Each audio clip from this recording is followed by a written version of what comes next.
नमो विष्णु, हर हर महादेव, हर हर गंगे। ध्यान से देखिएगा कि सनातन धर्म में ये जितने भी बड़े पर्व आते हैं, यानी पौष पूर्णिमा से आरंभ करके आप जो है माघ पूर्णिमा तक महाकुंभ चल रहा है। और ये पौष पूर्णिमा से गंगा स्नान शुरू हो गया है, यानी त्रिवेणी में डुबकी लगाना यहाँ से प्रारंभ होता है और मकर संक्रांति के उपलक्ष्य पर गंगा सागर में मेला लगता है। और इसी के साथ ही हर एक प्रांत, हर एक राज्य में अपने अपने तरीके से इसे मनाया भी जाता है। और ध्यान से देखिएगा कि इसमें महाकुंभ के बारे में बहुत सारे वीडियो हैं, बहुत सारे कंटेंट हैं, बहुत लोगों ने बहुत कुछ बनाया है। गंगा में डुबकी लगाना और बृहस्पति के रेवोल्यूशन से ये त्यौहार कनेक्टेड है महाकुंभ। और इसके अलावा बहुत सारे इस तरीके के कथाएं। आइए अब चलते हैं। सुना होगा आप लोगों ने कई मर्तबा लोगों के मुख से कल्पवास और अल्पवास, कल्पवास करने के लिए लोग जो है महाकुंभ जाते हैं। तो ये कल्पवास और अल्पवास ये क्या है, ये जानना जरूरी है। तो कल्पवास वह निष्ठा है कि सनातन धर्म में इसका बड़ा प्रमुख एक स्थान है।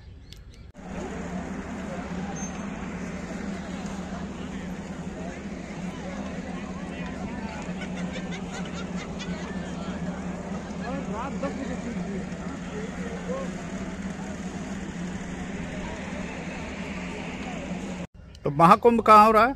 प्रयागराज। प्रयागराज में ऐसा क्या महत्व है? प्रयागराज में ब्रह्मा जी ने तप किया था, यज्ञ किया था। उसके पश्चात श्री राम जी ने सीता के साथ यहाँ पर जो है अपना ध्यान किया था। इसी के अलावा बहुत सारी कथाएं हैं जहाँ पे त्रिवेणी का संगम है, गंगा जमुना सरस्वती एक साथ आकर के मिलता है और इसी त्रिवेणी घाट पे गंगा स्नान की जाती है, यानी त्रिवेणी में डुबकी लगाई जाती है। और अब चलते हैं कल्पवास की तरफ। तो कल्पवास जो है ये प्रारंभ होता है पौष पूर्णिमा से माघ पूर्णिमा तक। ये एक लंबा अवधि है और इस अवधि के दौरान लोग जो है गंगा में प्रत्येक दिवस डुबकी लगाते हैं और गंगा के तट पे यानी त्रिवेणी के तट पे ही अपना डेरा डालते हैं। कोई जो है कुटिया में रहता है, कोई आश्रम में रहता है और कोई गंगा के घाट में ही अपना डेरा जमा लेता है। तो ये है लंबे अवधि के लिए, पौष पूर्णिमा से माघ पूर्णिमा तक एक लंबे अवधि के लिए वहां पे निवास करते हैं। इसी को कल्पवास कहा जाता है। और यह भी एक बात है कि इसे ब्रह्मा जी के साथ कनेक्टेड भी किया जाता है, यानी ब्रह्मा जी का एक दिवस एक वर्ष होता है। और उनके सांस से, जैसे हम सांस लेते हैं तो उस श्वास का जो अवधि है वो लेने से छोड़ने तक वो है दिवस।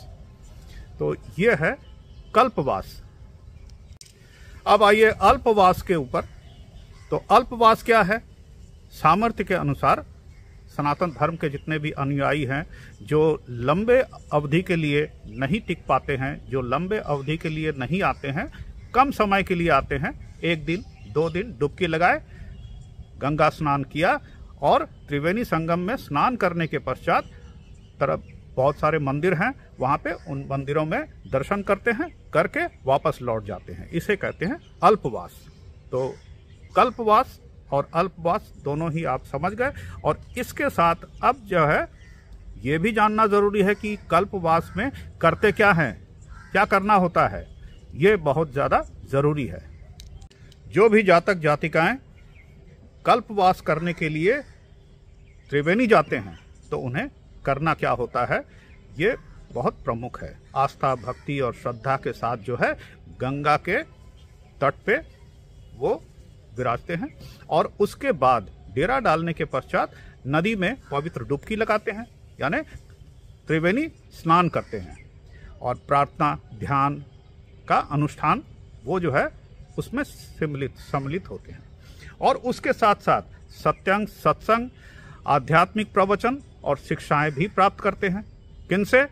साधु संत, नागा साधु आप लोगों ने देखा होगा, बहुत सारे वीडियो हैं इसके ऊपर, बहुत लोगों ने बहुत कुछ बताया है। और वहाँ पे शाही स्नान करने के पश्चात उसके बाद दान बहुत प्रमुख है। दान कल्पवास में एक बहुत महत्वपूर्ण हिस्सा है ये। और इसमें क्यों करते हैं? ये जो है एक प्रिंसिपल है जिसके अंदर भक्तगण जो है वो करुणा और सहानुभूति के सिद्धांतों पर ही ये दान करते हैं। और इस दान को करने के बाद, यानी दान किस तरह का दान? दान कोई भी दान हो जो कि किसी के काम आए। जिसके पास नहीं है उसे आप दान कर रहे हैं। उसमें भोजन से लेकर के सामग्री तक भी हो सकता है।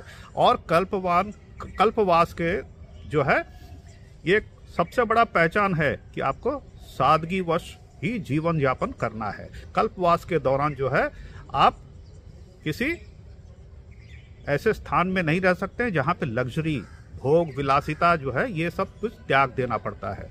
आप आश्रम में रह सकते हैं, तंबू में रह सकते हैं और आध्यात्मिक प्रथाओं का पालन करेंगे। और उसमें जो है न्यूनतम आहार, न्यूनतम मतलब कम से कम मिनिमम डाइट के ऊपर आपको जीवन जीना है। और ये जो है सात्विक भोजन होता है। तो ये है कल्पवास के दौरान या अल्पवास के दौरान यह प्रथाएं जो है प्रचलित है। तो ये है सनातन धर्म का एक आस्था, भक्ति और श्रद्धा के साथ बिल्कुल संकल्पबद्ध होकर के आप जो है इसका पालन करते हैं। यदि जानकारी पसंद आया हो तो लाइक, शेयर, सब्सक्राइब ज़रूर कीजिएगा। और सनातन धर्म के ऊपर इसी तरीके के बहुत सारे और भी कंटेंट बारंबार देता रहूँगा। और दूसरे मेरे लिंक भी हैं। और ख़ास तौर पे गंगा सागर का जो मेला है या गंगा सागर के ऊपर जो कंटेंट मैंने बनाया है, पहले बनाया था, उन्हें जो है खोल करके एक बार ज़रूर देखें। उसमें आपको कपिल मुनि दिखाई दे जाएंगे। और गंगा सागर में कपिल मुनि के आश्रम तथा मंदिर के अलावा आपको बहुत सारे कनेक्टेड वीडियोस गंगा सागर के ऊपर, और ये जो है इंक्लूडिंग गंगा और सागर का जो मिलन स्थल है उसके ऊपर एक विस्तारित जानकारी भी मैंने दिया है। गंगा सागर में लोग कपिल मुनि के आश्रम में जाते हैं और वहां से जाकर के वापस लौट आते हैं। नहीं, आपको जो है गंगा और सागर का मिलन स्थल उसको जरूर देखना है, दर्शन करना है। और उसके पश्चात आपको ज्ञात होगा कि हमारे सनातन धर्म कितने विस्तार में फैला हुआ है। धन्यवाद। नमो विष्णु, हर हर महादेव, हर हर गंगे।